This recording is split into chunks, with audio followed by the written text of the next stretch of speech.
What's up, everyone? Happy Friday on a very late Friday night, and I apologize for that. If you know anything about my family, even if you don't, you're about to. But my family is notorious for waiting until the last minute to Christmas shop. And so that's what I spent today doing, was Christmas shopping with my grandma and my aunt and my dad. And so, that's what I've spent the last 3 days doing, is Christmas shopping. So that's why this is getting out late, and I apologize for that.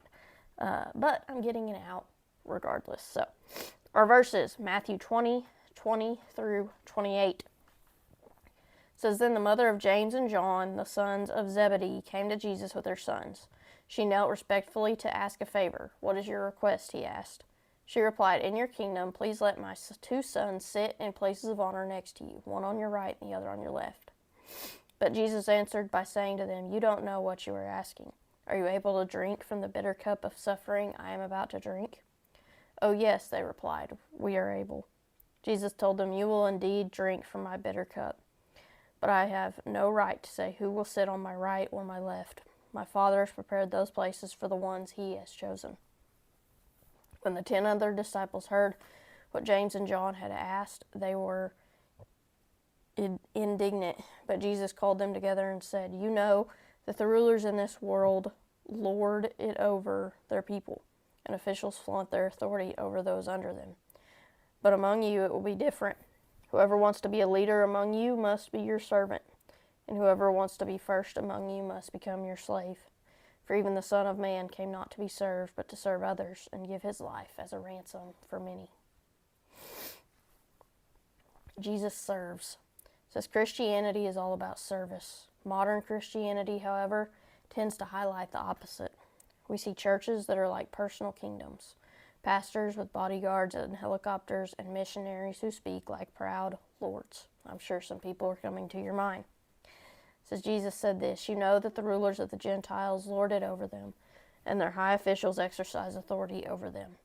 Not so with you. Instead, whoever wants to become great among you must be your servant, and whoever wants to be first must be your slave. Not so with you. Christ's followers must be different. Our way up is down. The way to honor is humility. That is exactly what Jesus did. He abandoned his glory to serve us into death. We are all called to do the same manner of service.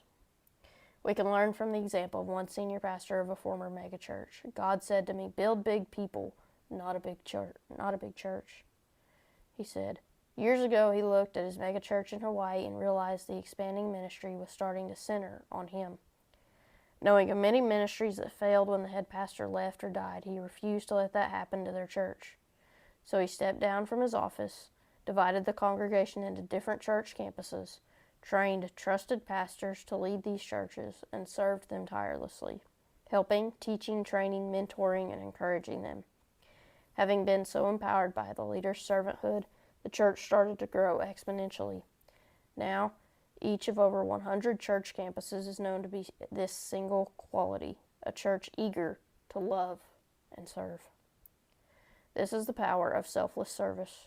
May we all learn to abandon our comforts to serve humbly at the feet of our Master. It says, Father, our nature wars against service. It is difficult to choose to be the last and the least, but keep us ever mindful of your example in your countercultural kingdom. Give us the humility and courage to serve you by serving others. Look for ways to serve others this Christmas season. Everyone have a great what's left of your Friday. Have a great weekend. And of course, go be the example.